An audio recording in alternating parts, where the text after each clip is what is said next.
सहना भवतु सहनौ भुनक्तु सह वीर्यं करवावहै तेजस्विनावधीतमस्तु मा विद्विषावहै ॐ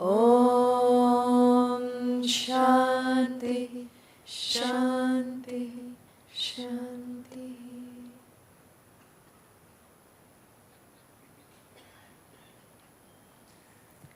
25 to 34, please. दैवमेवापरे यज्ञं योगिनः पर्युपासते ब्रह्माज्ञावपरे यज्ञं यज्ञेनैवोपजुह्वति श्रोत्रादीनीन्द्रियाण्यन्ये संयमाग्निषु जुह्वति शब्दादीन् विषयानन्ये इन्द्रियाग्निषु जुह्वति सर्वाणीन्द्रियकर्माणि प्राणकर्माणि चापरे परायणाः जुह्वति सर्वेऽप्येते यज्ञविदः यज्ञक्षपितकल्मषाः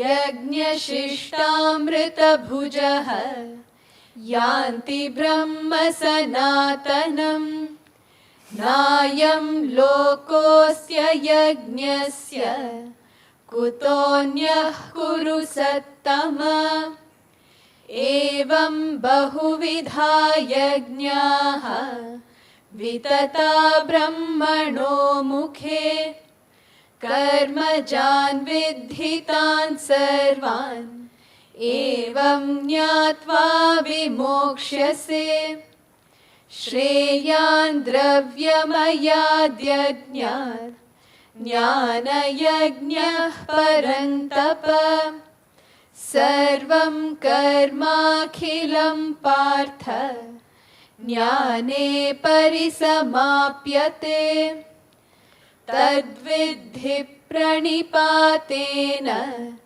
परिप्रश्नेन सेवया उपदेक्ष्यन्ति ते ज्ञानं ज्ञानिनस्तत्त्वदर्शिनः.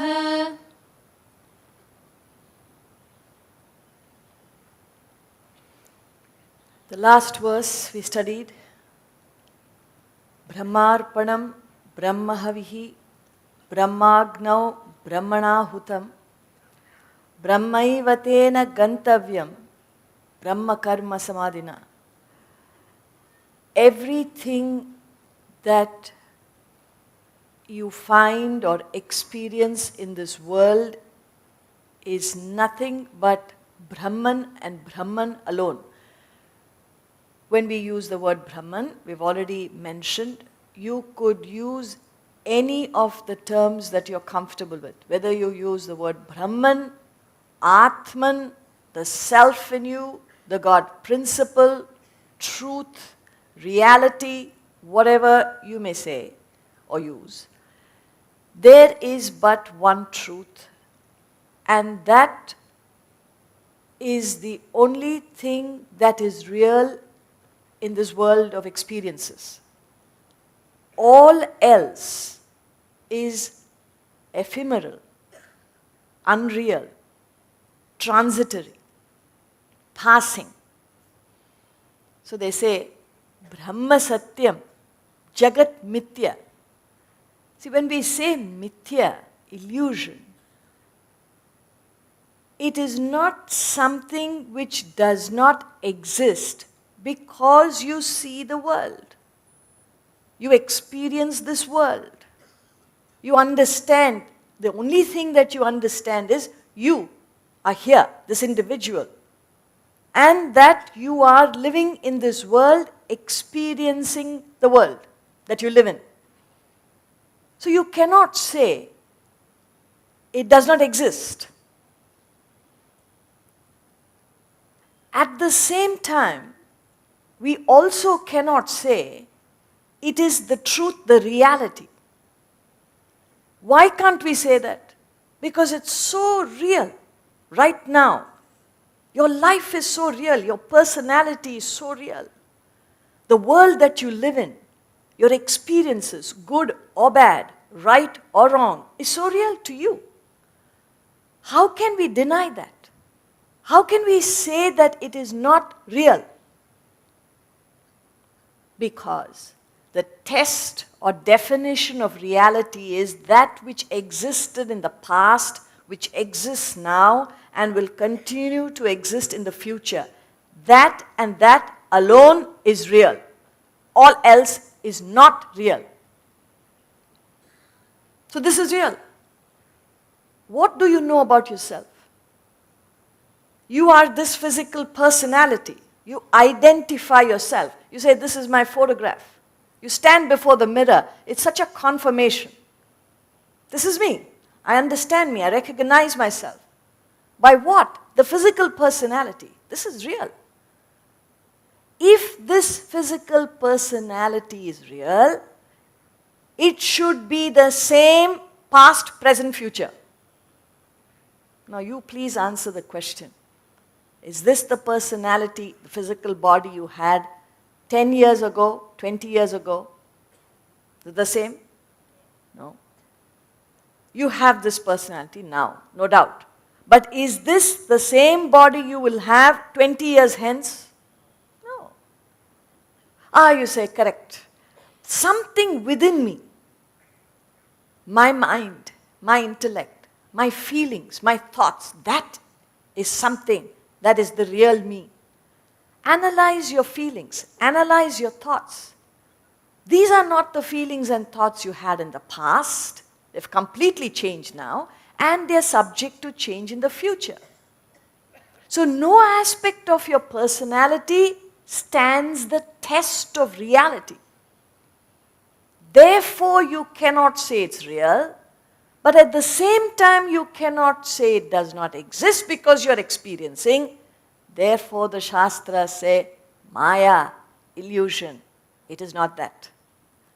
So you got to learn to x-ray through what you're experiencing now, whether it's your personality or the world outside.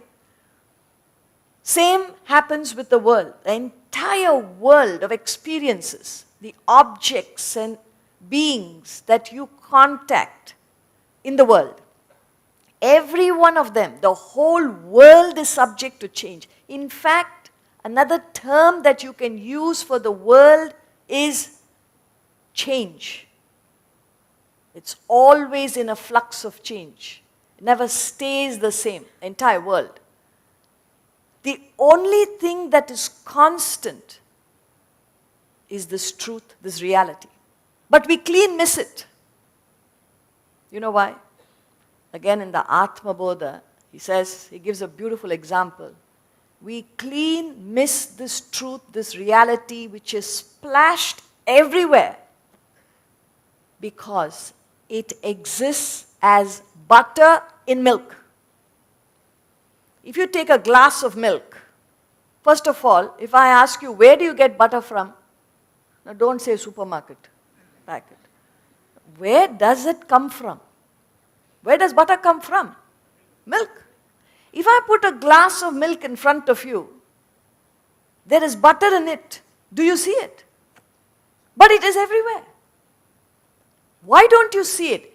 Because to get butter out of milk, you have to go through a process and extract the butter out of milk, which is everywhere in a glass of milk.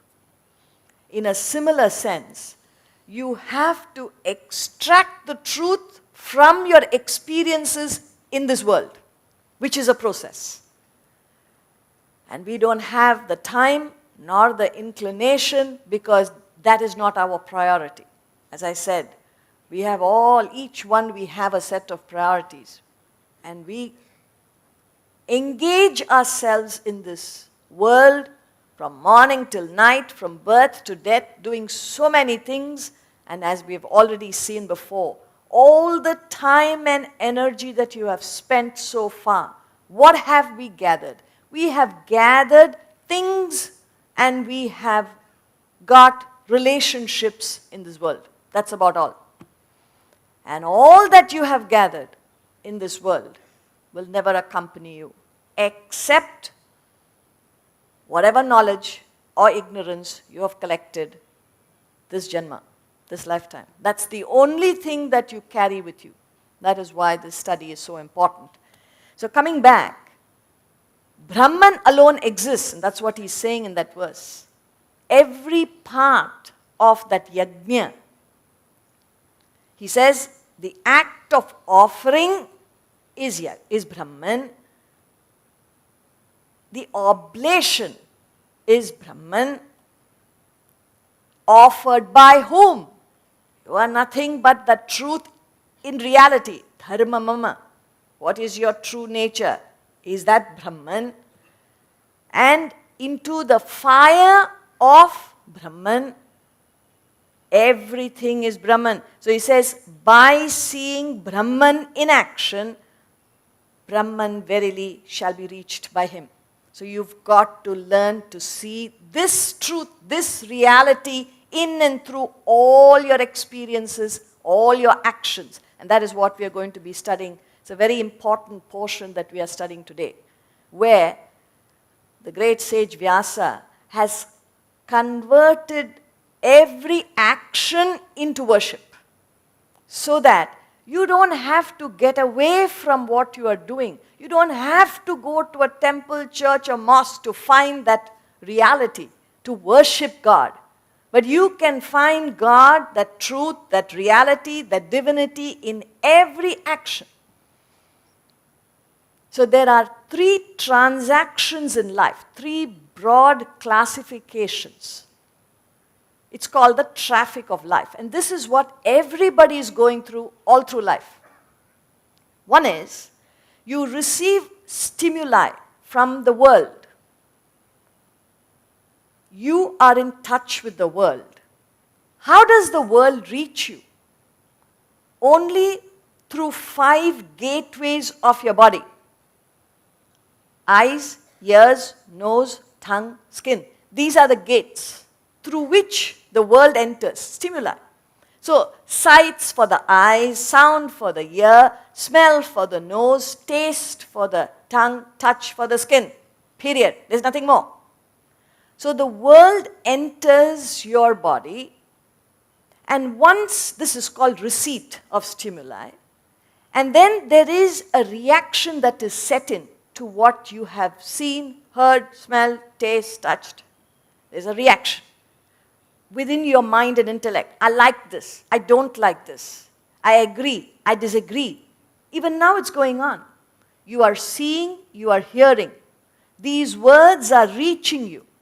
They enter your system. And you are reacting.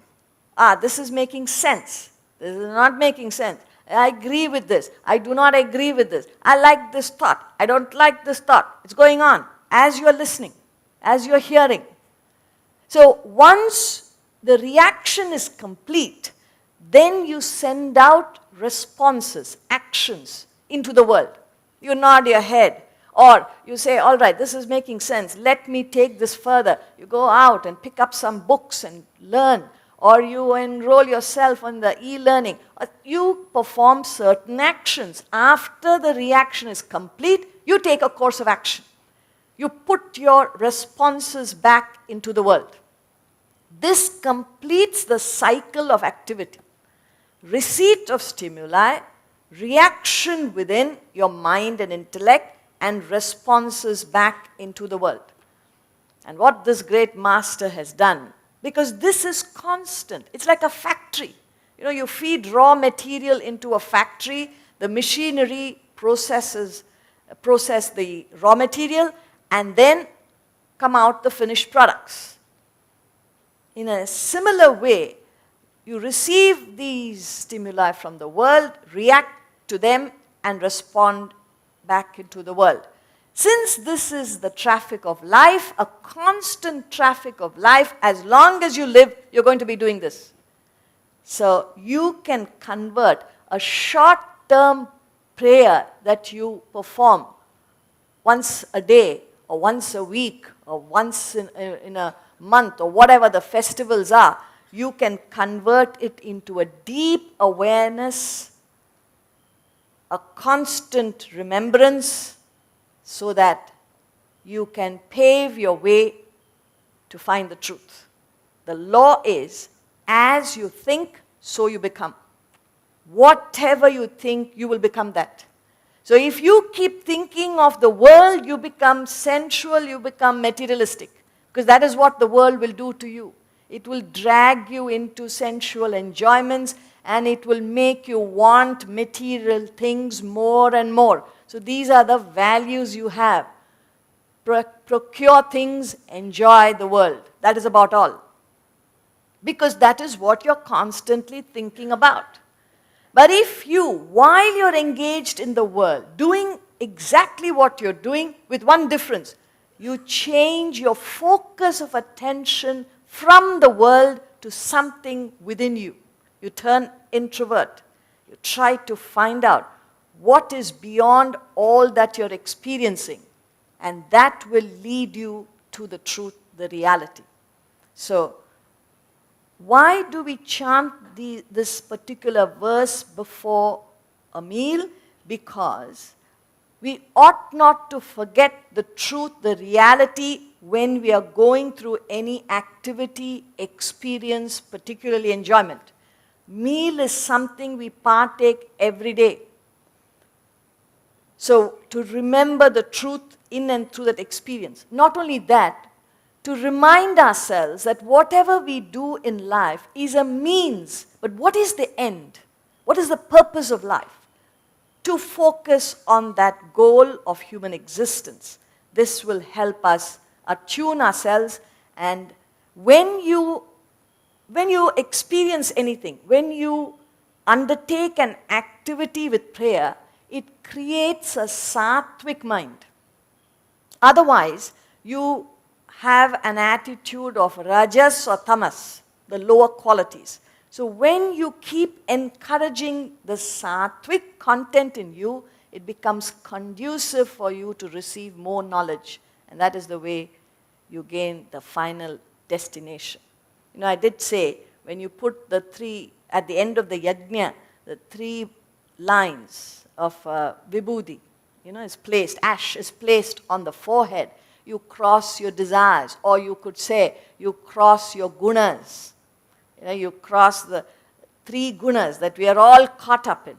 And when you eradicate your vasanas, your desires, your gunas, then you enter the temple, meaning you reach the destination, which is your divine nature. So we start with the 25th verse, the yajnas. 12 yajnas will be covered. दैवमेवापरे यज्ञं योगिनः पर्युपासते ब्रह्माज्ञावपरे यज्ञं यज्ञेनैवोपजुह्वति दैवमेवापरे यज्ञं योगिनः पर्युपासते ब्रह्माज्ञावपरे यज्ञं यज्ञेनैवोपजुह्वति. Now, before we get into this, there are 2 things to remember in every yajna. Yajna I already explained to you, and I think most of you are familiar, where you invoke fire in a brick wall trough. And the pandits sit around chanting the mantras. And the participants make an offering. There is an offering of grain or ghee, whatever it is. There is some offering that is being made. And when you offer something, what happens? What happens to the fire? Fire comes up. So these are the 2 things you must remember in every yajna. You make an offering, the fire shoots up. This is it. So, here he says, we start off with the first 2 yajnas in the 25th verse. Some yogis perform sacrifice to gods. Others perform sacrifice by offering sacrifice itself in the fire of Brahman. Now, what he is demarcating here are two types of yajnas. One is limited goals. The other is the absolute goal. Remember when we said you can read these verses in two tongues. One is in a relative sense, you can apply it. Other is in the absolute sense. The similar idea comes here. So what is he saying? A yogi is one who has dedicated his life to union with the higher, union with the self.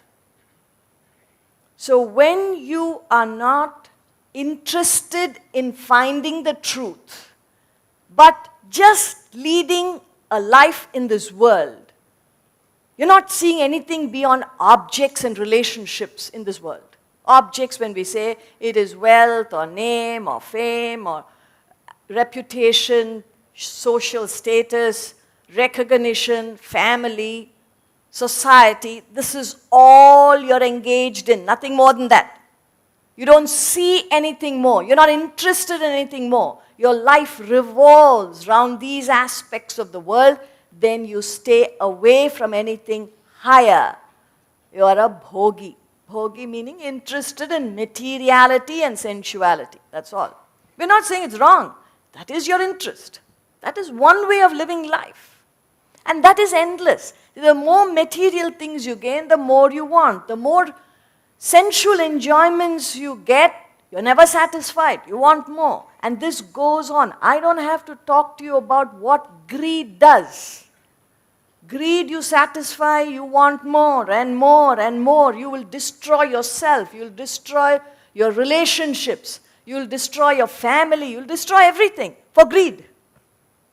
Because it's something that will never satisfy itself. This is the nature of greed. So when you plunge into the world, into materiality and sensuality, which is so easy, you don't need education. Nobody needs to tutor you. Why don't you enjoy? Why don't you get more? No, you automatically gravitate. That is the life of a bhogi. But if you stop and think and start paving your way towards something higher, you may not reach the destination. You may not gain self-realization or enlightenment, but you have set your life in the right direction. Do you remember we said there is this graph of human development from 0 to 100? You've got to imagine there's a graph. So we are all somewhere on that graph. None of us are at 0. None of us at 100% enlightened, self-realized. If you are so, you won't be sitting here. You don't need to be here. And if you're at 0%, you will not be interested in sitting here. You'll be out in the world. So obviously, you are somewhere between the two. We don't know where. Wherever you are, what is important is, are you sure you're in the right direction? According to yourself. So when you dedicate your life to setting the right direction, you are a yogi. That's what he means. So what do these yogis do? Some of them perform sacrifice to gods. I've already covered the meaning of the word gods. You see, gods is in plural and small g. It's not capital G-O-D. It's not that single truth, that one reality, but several gods, which mean limited ideals. That's all it means. Limited goals. It means you work not for your selfish, self-centered interest, but you work for the welfare of whatever ideal you have in life. It could be your profession, it could be your business, it could be social service, it could be family, it could be anything. So you would dedicate everything to the welfare of that goal, that ideal. That is what some yogis do. It is far, far superior to leading a life of materiality, sensuality, and becoming a victim of greed, and thereafter there is all sorts of things happening. There's vandalism, there is militancy, there is terrible activity. Crimes are committed. There's no stopping a person who is a victim of greed. So that is one way of doing it, living your life. Now here are people who say, no, I'm not going to be subject to all these lower temptations. I've got to live a life of principles, but you have limited goals. So, in and through these goals, whatever you are doing in life, you could invest your physical, emotional, intellectual faculties for achieving these ideals in life. That is one way of doing it. So when you make this offering, what do you offer? Your personality. That's the offering. And the fire, what shoots up, what is benefited is that project, that particular activity, or whatever you are working for. This is one yajna going on. So you could get involved in it, or you could remember, what enables me to do this? What do I see in this fire that shoots up, in this prosperity, is the self in me, the God principle. It is worship. Limited goals, but you are intuiting that consciousness, that Brahman, in and through that activity. Then he says, others perform sacrifice by offering sacrifice itself in the fire of Brahman. So, how does this fire of Brahman shoot up? When you offer the last part. See, you are sacrificing everything that you have. But what remains is your individuality. You're still there, performing the sacrifice. When you sacrifice that individuality itself, when the river merges with the ocean, the river is lost, is offered, is sacrificed. But what shoots up, what is gained is the totality, the ocean. Similarly, the individual capacity to sacrifice, you give up. You give up your individuality itself. You forget your own personality because you have done so much of sacrifice. All your desires and vasanas are eradicated, and the last bit that is left is that capacity to sacrifice. That's the last bit. Even that is sacrificed at the altar of the highest. That is another yajna going on. So you see the limited ideals, that is first yajna. Second one is the absolute ideal, which is reaching Brahman. First two yajnas are covered in the 25th. And he continues. Shrotradirindriyanyanye samyamagnishu juhvati shabdadin vishayananye indriyagnishu juhvati Shrotradirindriyanyanye samyamagnishu juhvati Shabdadin vishayananye indriyagnishu juhvati. So 26th, 27th, 28th, we will be covering the three components of action or the traffic of life. So what are they, if you remember? The first one is receipts. Second is reaction. Third is response. So now you must remember that. First two we have done is limited ideal, absolute ideal. We have done that. Both you convert into worship. See, what could happen if you don't convert to worship? You may just get involved in your worship. My Krishna, my Lord Shiva, my Shivalinga, you protect it, you worship it, you look after it as if it were your child. Nothing wrong with that. You get stuck with it, that's all. You can't go beyond it. So when you got to remember these are means to an end. That's all you have to remember. So you need it now, but not permanently. You have to grow out of it. It is like an adult playing with toys. A child playing with toys is understandable. A full-grown, mature adult playing with dollies. There's something wrong with you. That's what they would say. Similarly, when you start with the spiritual sadhana, it is necessary. You need various forms of worship to get that inspiration. But as you grow into your own spiritual practices, you ought to understand it's just a means. I have to reach the end. That constancy of thought must be maintained. So, here in the 26th, 27th, 28th verse, he says, all aspects of life, the traffic of life is converted into worship. So what's the first thing we do? Yajna 3 is yajna of perception, receipt. So he says in the second part of this verse, others offer sound and other sense objects as sacrifice in the fires of senses. So what shoots up? What you gain is sense perception. That is the fire that shoots up. But what is offered? Shabdadi, Vishayan Anye. Shabda means sound. Adi, sound, sight, smell, taste, touch. All these are offered. Receipts. So when receipts come into you, die away in you, is offered into your personality, when sound is complete, then what is kindled? What happens when sound is complete? Just now I finished the sound. What happened?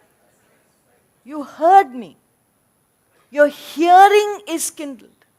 See, after the sound reaches you, if there is an interruption in the sound reaching you, you can't hear.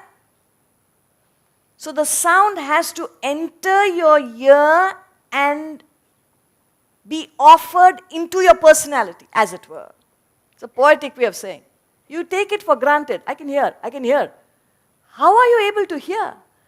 Unless the sound enters your ear and gets registered, you can't hear. You know, sometimes you're engrossed in reading something and your own wife may be calling you. Nanga, Nanga, Nanga.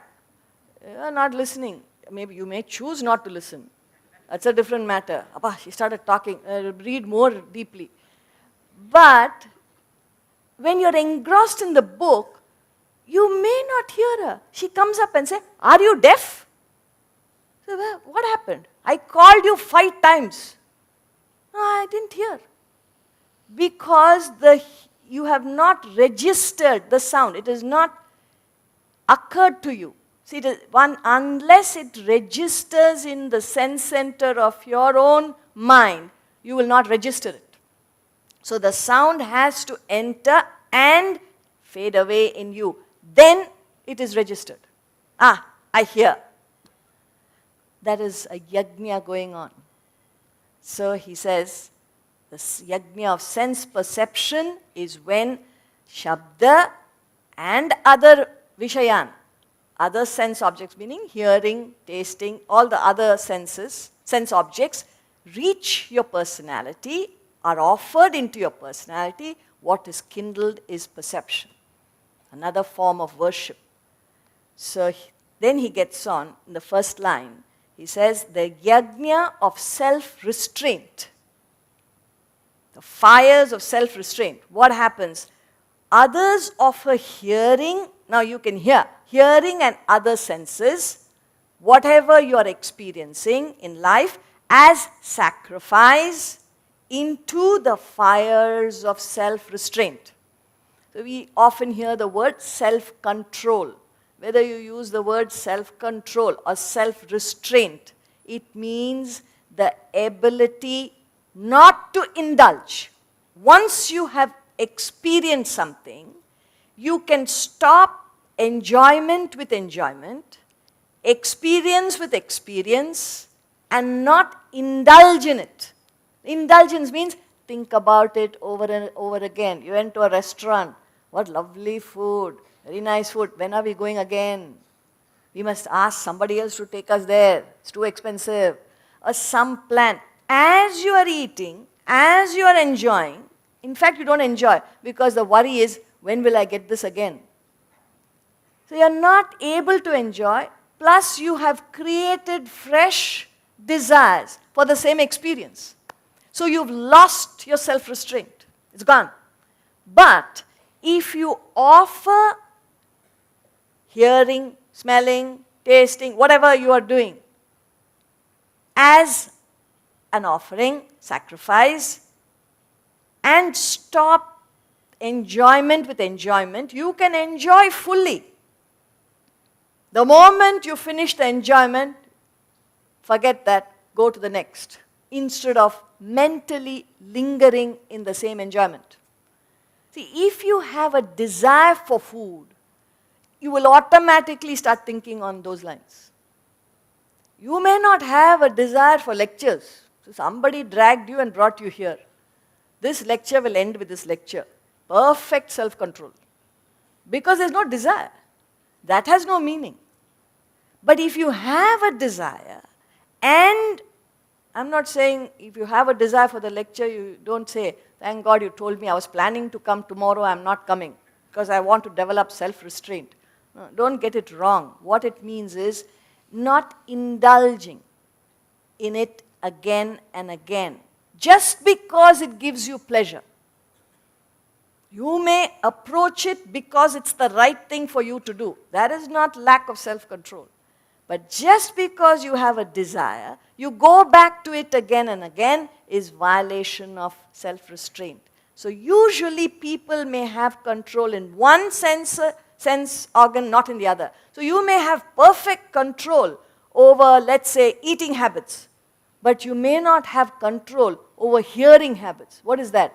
Anybody gossiping about anybody, you're ready to hear. You can't control it. Why? It's so enjoyable. It's like scratching a wound, you know. It's so nice when you hear bad things about others. I knew when that car was coming and going, something was going on in that house. That is what happened, is it? When did it happen? How did it happen? What difference does it make to you what happened in your neighbor's house? But you will spend hours trying to find out what happened. Why? Weakness for hearing. In fact, in the Viveka Chudamani, he talks about how weakness for one sense organ is enough to destroy a creature. You know, a fish is caught because it's got a weakness for tongue. That's how the fishermen catch the fish. Put the bait and catch it. So he gives, I'm not going into it, but he gives examples of creatures with weakness for one sense organ. Could be eye, could be ear, could be tongue like the fish. And that is enough to destroy a creature. Please analyze human life. We've got weakness for all senses. How are we surviving? Even God doesn't know. He's still trying to find out. So what he's saying here is another form of sacrifice is learn to end enjoyment with enjoyment. So when you offer hearing and other senses as sacrifice into the fire of self-restraint, what shoots up, what you gain is self-restraint when you are disciplined. But you could be disciplined in one, not all the senses. So you may be disciplined with food habits but not hearing habits, or you could be disciplined in hearing habits but not food habits. So each one could have one or more control. Therefore he says fires of self-restraint. Yajna 3, Yajna 4. And he continues. Sarvanindriya karmani prana karmani chapare atma samyama yogagnau juhvate jnana deepite sarvanindriya karmani prana karmani chapare. आत्मसंयमयोगाग्नौ जुह्वति ज्ञानदीपिते. Others sacrifice all functions of the senses and functions of the vital airs into the fire of yoga, of self-control, kindled by wisdom. This is the fifth yajna. I hope you're following the number. First two, we already know. Limited and absolute goals. Then we have done perception, 3, and then self-restraint, restraints, because it could be one or more, that we've already seen is the fourth. Now, fifth is yajna of self-control. It's in singular, the fire of self-control. What are you offering? He says, all functions of what? Senses, meaning perception, and action. Vital airs in the context prana means prana karmani, means actions. So perceptions and actions, what do? You offer all of them. This is the offering. You discipline yourself at the physical level. Your perceptions and actions, both. And what do? What happens if you discipline yourself?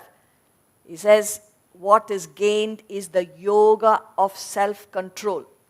So the first stage is you become introvert. You remember we talked about the bhogi who's extrovert, whose interest is in materiality and sensuality. Then you tell yourself, no, there must be something more to life than merely going through these experiences. So you turn, right about turn, and you look for something more valuable in life, higher values, or this knowledge, or something higher, and you seek and to find out what is the purpose of life. So when you do all that, you move away from the temptations of the world and seek the higher. That is the life of a yogi. So when you thus discipline yourself, what sort of sights do you see? What sort of sounds do you hear?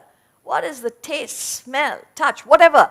All these aspects in you, you discipline, and your actions in the world, if you discipline yourself, this is the offering you make, then you lead a life of self-control.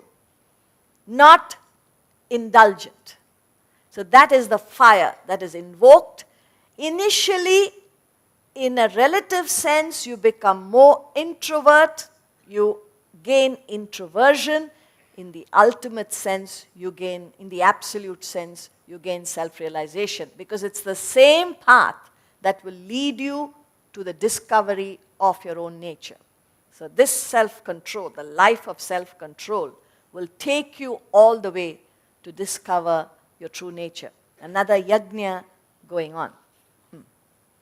Dravya yajnastapo yajnaha yoga yajnastatha pare swadhyaya jnana yajnascha yataya samshita vrataha dravya yajnastapo yajnaha yoga yajnastatha pare swadhyaya jnana yajnascha yataya samshita vrataha. Yet others again offer wealth as sacrifice, austerity as sacrifice, yoga as sacrifice, and ascetics of rigid vows offer study and wisdom as sacrifice.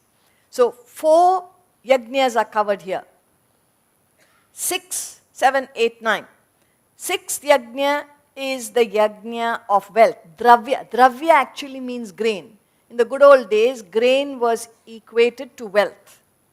So when you give grains, when you give wealth, you offer your wealth. That is lost. That is offered. But what is kindled, what is the fire that shoots up is another's wealth. So you write out a check or you give monetary help. You have lost that. It is offered. But somebody else's wealth is kindled. It's a yajna going on. But he says, he gives the order from gross to subtle. The easiest thing, it's like you have one loaf of bread and you give it half a loaf to somebody else. That's all. That's a sharing, whether it's wealth or food, service. You go and try and distribute clothing. These are all material gifts. So you deny yourself that material gift and give it to somebody else. There's a yajna going on, dravya yajna. The receiver is benefited. Then he says, the tapo yajna. Tapo yajna is the yajna of austerity, seventh yajna. What is that austerity? It's not just, it's very easy to sign or to tell. I say, listen, some poor people have come, distribute the clothes. You order somebody else. You don't have to do anything. You simply sign a check, everything is done. It is better than aggrandizing for yourself, no doubt. Far, far better to do that than just take everything for yourself. But it's the easiest thing to do. Slightly superior to dravya yajna is tapo yajna. Tapo yajna is when you go through physical strain. You're not ordering others. You pick up the broom and start sweeping, or you go out and strain your body. Your body you preserve. Everybody else's body is working. That is dravya. Yes, you're doing it. But what are you doing? Sitting pretty. Nothing has, no body is not moved one bit. He says, tapo yajna, physical exertion for material gains of others, for physical benefit of others. I don't know if anybody remembers what happened in the 2014 football World Cup when Japan lost. Does anybody remember? It was in the papers, it was in the news, what they did after they lost the game. Sorry? They cleaned the stadium. They cleaned the stadium when their team lost. They all had, bin liners, and they cleaned up their entire stadium after they lost. I know you're looking at me. Are they mad people? What's wrong with them? After celebration, throw it on the street. You go to Marina Beach on Monday morning, you see what happens. The whole beach is full of garbage. Somebody else has to come and pick it up. We will not pick it up. Why? Physical strain. There is no tapas. If each one makes a commitment, I will not make this city dirty. Each one. This city will be different. But everybody says, what use is it? If I don't throw garbage, others are throwing. Now each fellow is thinking like that. Therefore, the city is full of garbage. Maximum my street, I'll take care. Push it on the other street. Or my house will be clean, other house can be dirty. Each one is thinking only about themselves. But if each one starts thinking in the welfare of the total, it's a physical exertion, tapas. It's far superior than signing a check. So that is tapo yajna. Then he says, yoga yajna, yajna with a union with the self. So these are material and physical gifts, the first two. The next two, 8 and 9, are spiritual gifts, where you are able to sacrifice. What do you offer? Your mental and intellectual faculties is offered. You spend time, energy, trying to help another. It may be somebody who lost a dear one, who needs solace. So what do? You go and sit, spend time, and try and make that person feel better. So you are spending your emotional energies, that is offered, but what is kindled? The other person's mental comfort. Yoga yajna. Why do you do that? You say, come, get out of this. I know it's a sorrowful thing, but you have to take care of your own life. You have commitments. Somebody comes and gives you that mental strength, makes you feel better, or intellectually makes you understand your responsibilities when you're very weak. So they take that time. See, sometimes people do it for friends. There are others. There are a group of young people. I'm sure there are in every city, everywhere.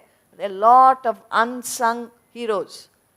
Only known people we talk about. But there are many, many young people and even older people who take time to go to, let's say, an orphanage or a home for aged. They don't even know who those people are. They don't even know the patients. But they have no family. They have nobody else to take care of them. But they go and sit, spend time with them, make them feel good, give emotional support, give intellectual support, make them into better humans. It's a program for their own self-development. They promote that, one's own self-development. They spend time and energy to do that. That is far superior than dravya yajna and mere physical sacrifice. To lend your mental and intellectual energies. You spend the time, you spend effort for no return. That is far superior. But he says in the 9th yajna, the most difficult and the most superior of all yajnas, he says swadhyaya. Swadhyaya jnana yajna. The yajna, ascetics of rigid vows, offer study and wisdom as sacrifice. So what they do is, these ascetics means you don't have to take up, first of all, get an address in the Himalayas. Because why am I an ascetic? I've got to leave everything and run away. And then change your outfit. That doesn't make you an ascetic. Sixth chapter of the Bhagavad Gita, he says, who is a sannyasi? Who is a yogi? Karyam karma karoti yaha. Sa sannyasi cha yogi.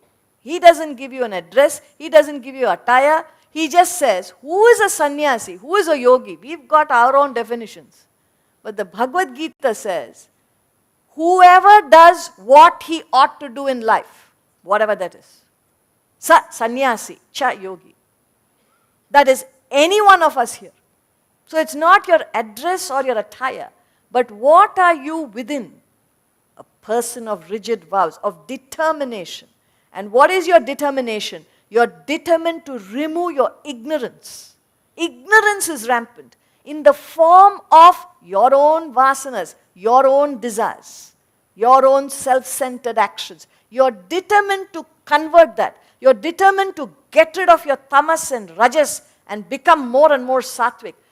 All this will be possible if you gain knowledge of the truth, study and wisdom. So when you sacrifice all your energies to eradicate your ignorance, your vasanas, your desires, you become an example for others to follow. You don't have to say anything. It's like lakes collecting water. They go on collecting water. They don't advertise. I've got water here, I've got water here. The moment there's a body of water, all of us will put pipes and get it out. Similarly, the moment you develop yourself, the moment you purify yourself, others will come and help themselves. You don't have to advertise. That is the highest form of sacrifice, the sacrifice of study and wisdom. So in these three verses, 26, 27 and 28, we have covered receipt, reaction, subjective activities, and responses. That is, in this verse, the 4 yajnas. And he continues. Apane juhvati pranam, prane panam tatha pare, pranapanagati rudhva, pranayama parayanaha. Apane juhvati pranam, prane panam tatha pare, pranapanagati rudhva, pranayama parayanaha. Yet others offer as sacrifice prana. Prana is incoming breath into apana, outgoing breath, and apana into prana, restraining the courses of prana and apana Some are absorbed in pranayama, breath control. So 2 more yajnas here, 10 and 11. So what is the 10th yajna? The yajna of prana and apana. Now very simple. What is the oblation? You offer prana, incoming breath. So suppose you breathe fully. Try. If you breathe fully, what can you do after that? Huh? You have to breathe out. There's no other go. You can't go on breathing in and somebody else has to help you. You'll be admitted in some hospital. You cannot do it. You'll collapse. You have to, once incoming breath is complete, you offer that, what is kindled is outgoing breath, automatic. In fact, this breathing itself is a technique. We don't breathe in fully. We don't breathe out fully. It's short breaths. And that itself, why is there so much talk about pranayama, pranayama? You must have breathing technique, because it affects our health. And it's something that we've forgotten. It's a natural thing, but we've forgotten because of high indiscipline. Even breathing is not under control. So start with pranayama. That is what is advertised everywhere. Pranayama, pranayama, goes on. Because that itself is a discipline. And in that discipline, instead of getting carried away by the pranayama technique, remember, the yajna is going on. When I finish the incoming breath, what is kindled is outgoing breath. When outgoing breath, when you breathe out fully, what happens? You have to take in automatically. So this is a yajna going on. There is a regulation. Now you don't have to take this literally. Remember, this is a scripture. It doesn't confine itself to breath control. Any form of intake, if you go on aggrandizing materially, there's no sacrifice at all. Yes, you've got, by God's grace, you got enough. Share it with others. Give back. You got enough. Everyone has enough to share. But you only want to take more and more and more, you'll be miserable. There's no sacrifice, there's no yajna. You'll never be peaceful, you'll never be blissful. So when you have already received, and you may say, no, I'm waiting. Why? The young fellow says, I'm getting married soon, my father-in-law is giving me a lot, then I will think of charity. You want to receive first before giving. Prophet Muhammad, he tells us, for the best amongst us, the people, is he who repays his debts in the most handsome manner. Prophet Muhammad says, I'll put it up in the screen for you to see. For the best amongst us, for the best amongst the people is he who repays his debts in the most handsome manner. So you may say, look, I have no debts, so I don't have to repay. You are sitting here itself is a whole lot that you've received from birth. You take it for granted. Oxygen supply is going on. From where are you getting oxygen? Calculate, if you are in hospital, how much they charge you for a cylinder of oxygen. So you calculate now for 1 hour how much they charge. How many hours have you lived so far? Whom are you paying? You take it for granted. This is one thing. We can go on for the rest of the evening. What all we have already received. You can see. You can hear. You can taste food. You can digest food. Blood circulation is going on. All sorts of systems in your body is going on. Who is maintaining it? It is going on. In fact, you keep on dumping food. It is being digested constantly without your knowledge. There is no gratitude. That's what the Prophet is saying. He says, for the best amongst you, in fact, to put it simply, it's very poetically put, he is best amongst you, who's best at reaping.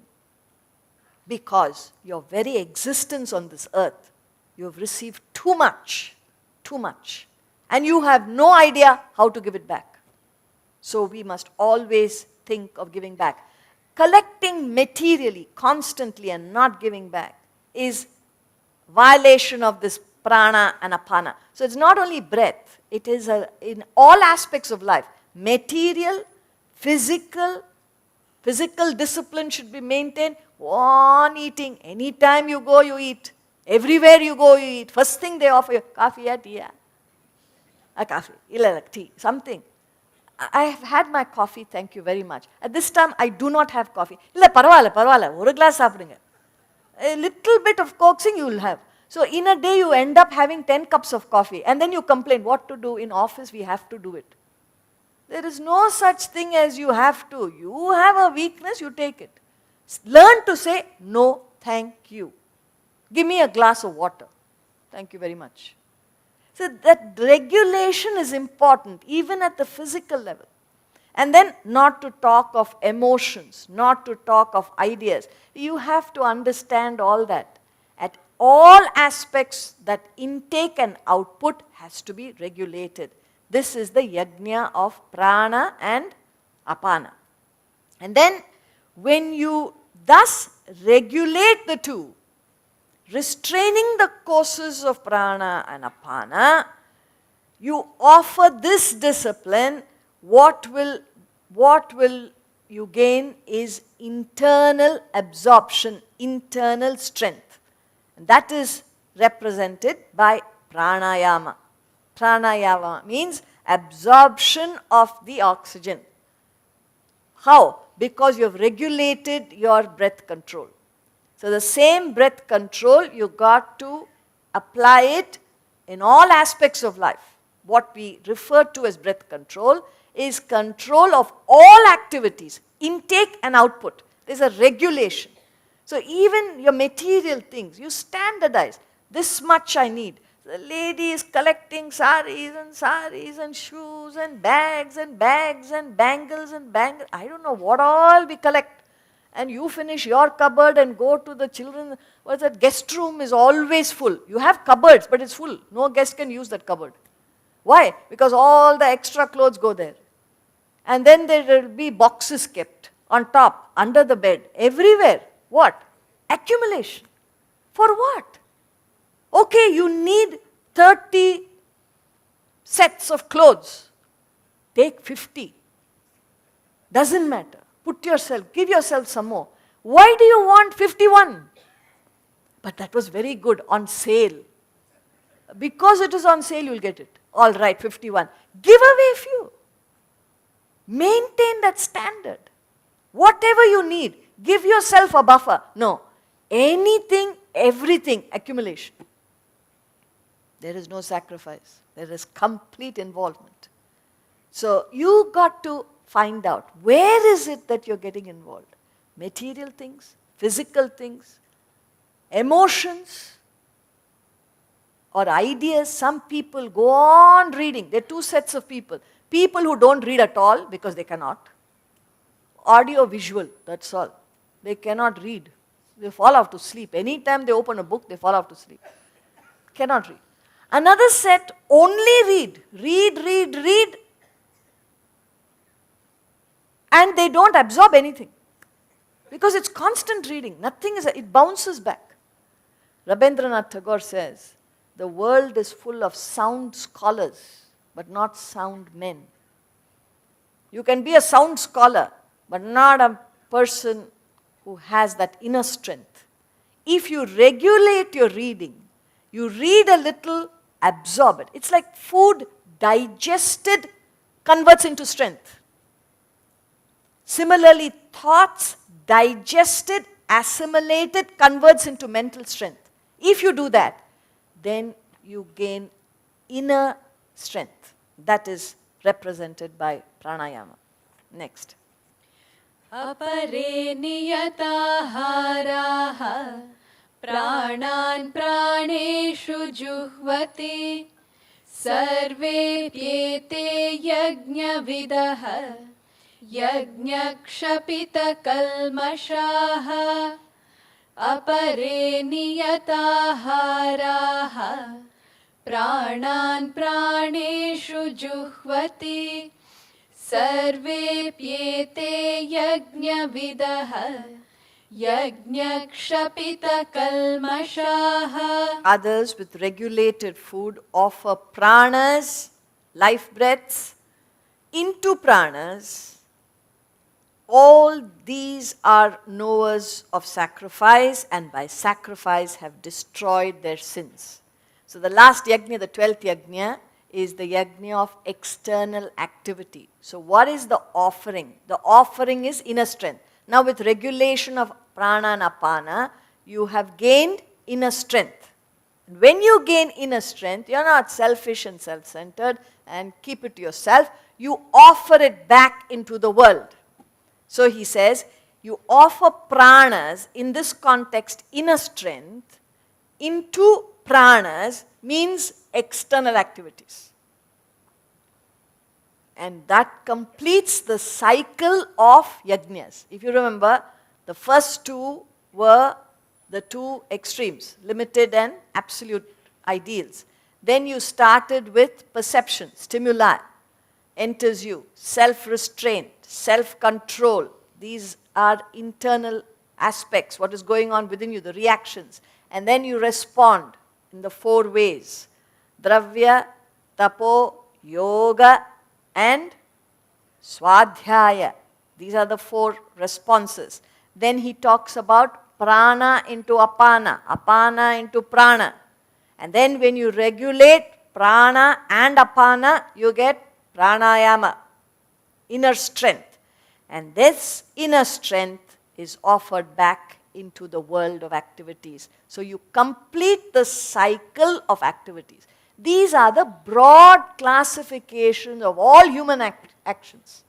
Now, all these you can apply in your own life. Once you understand how to convert every receipt, every reaction, every response into worship. Meaning you are conscious of something superior, not just the activity you're involved in. And as you absorb your thoughts into that higher, you move in that direction, because the law is as you think, so you become. And this is the way you pave the path to the self. And he says, all these are knowers of sacrifice, right from 24th verse to 30, and by sacrifice have destroyed their sins. I've already told you, sin or evil means agitations which are caused by unfulfilled desires.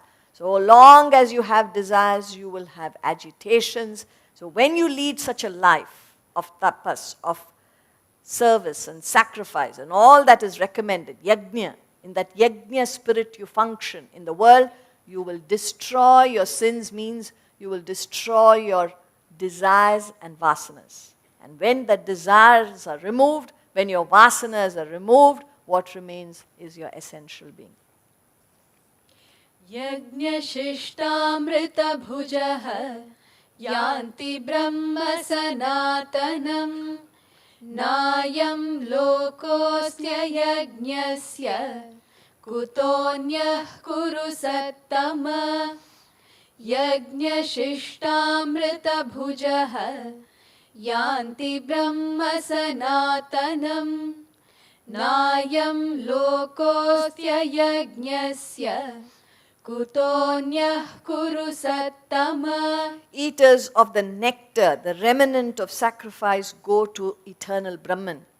This world is not for the non-sacrificer. How then the other? O Kuru Sattama, another name for Arjuna. So the performers, he's referring to the performers of 12 yajnas, eat nectar, means they alone will enjoy life. Unless you have an attitude of service and sacrifice, you can never enjoy. You can be the richest person and be miserable. You can be the most powerful person and be helpless. You will doubt your own son, your own family. You'll be miserable. So, it is only through service and sacrifice, that attitude, that you can ever enjoy anything in life. And then, not only that, you enjoy here, says, eaters of the nectar, the remnant of sacrifice, meaning when you sacrifice, you will eat nectar. You will enjoy. Go to eternal Brahman. Not only will you taste nectar, will you enjoy, it is the same path that will take you to Brahman. This world is not for the non-sacrificers. You cannot enjoy anything in the true sense if you have a selfish, self-centered attitude. How then the other? You can't enjoy anything now, and if you believe, I will collect and enjoy in the future, you will never enjoy it. So remember, it is only through yajna that anybody can ever enjoy this life. So if you say, what to do, God has not been so kind to me, so I am going every Friday and breaking 100 coconuts so that He remembers me. You will go on spending money on coconuts, nothing else will happen. You can't gain anything.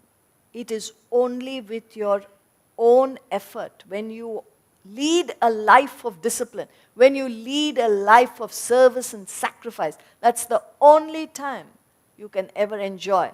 And what's more, it takes you to the highest point of perfection, which is your real nature.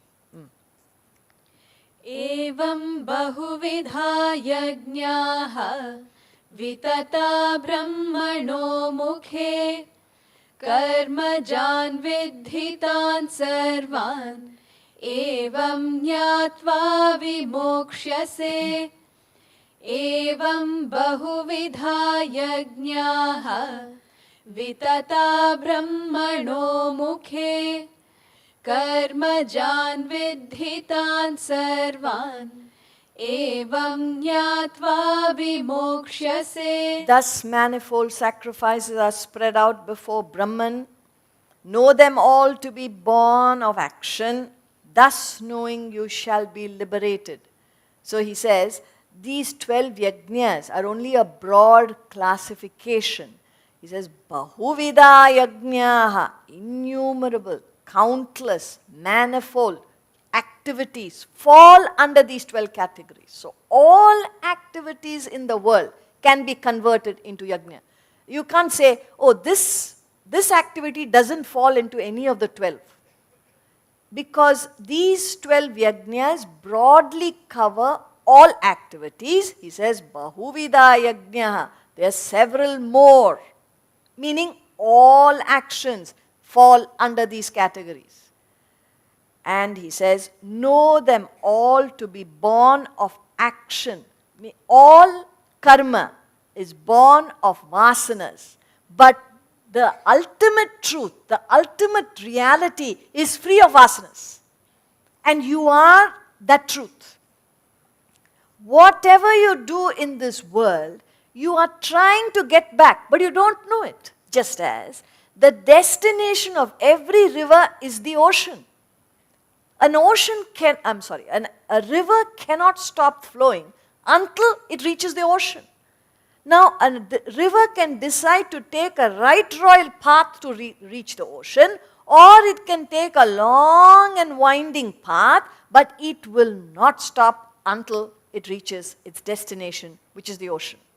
Similarly, you are born into this world with vasanas only to eradicate them. Life is an opportunity to eradicate your vasanas. So, what are these vasanas? Vasanas we don't understand. We only understand desires. So, all of us have desires. What do we do with these desires? You've got to satisfy them. So, what do? You go about your life satisfying your desires. What's wrong with that? The problem with that is if you don't understand that all actions are born, whatever you are doing is born out of vasanas. If you don't understand that, and that vasanas is that which prevents you from being your own self. Desire is the barrier between human and God. Human minus desire equals God. But what do? You are constantly promoting desires. You satisfy desires, but you go around creating more desires. Now that you have created more desires, you will have to satisfy the new set of desires. And then you go about satisfying the new set of desires, satisfy them, pick up more desires. This is endless. So he says, if you understand, action is born because of your vasanas, that you need to get to an actionless state, which is the state of perfection. If you know thus and work towards that, you will be liberated. So humans as we are, we have a choice. It's up to you to understand what is the meaning of life. Life is not just to get involved in more and more activities. Yes, you do have your vasanas, you do have your desires, you do have your actions, your obligations. If you function in a self-centered way, you will only create more and more vasanas, and you will have to go through the cycle of birth and death over and over again. Or you could cry halt and find out, what is the purpose of my life? All masters have said the same thing. Christ said, the kingdom of heaven is within you. That truth is within you. Prophet Muhammad said, the greatest jihad is the conquest of your own self. Krishna said the same thing. I am the self in one and all. Now you've got to get the message that this life is given to you not to merely get involved in this world and throw away an opportunity called life. You've got to use this opportunity to discover your original self. Use your actions, because you cannot live without acting. From the time you are born till the time you die, constantly performing actions. But if you convert every action into worship, you could pave your way to the self, to that actionless stage, and discover your essential nature. And not only that, while you live a life of service and sacrifice, you will gain success in your activities, and you will also be peaceful. This is the formula of life. The choice is yours. We'll meet tomorrow. Thank you.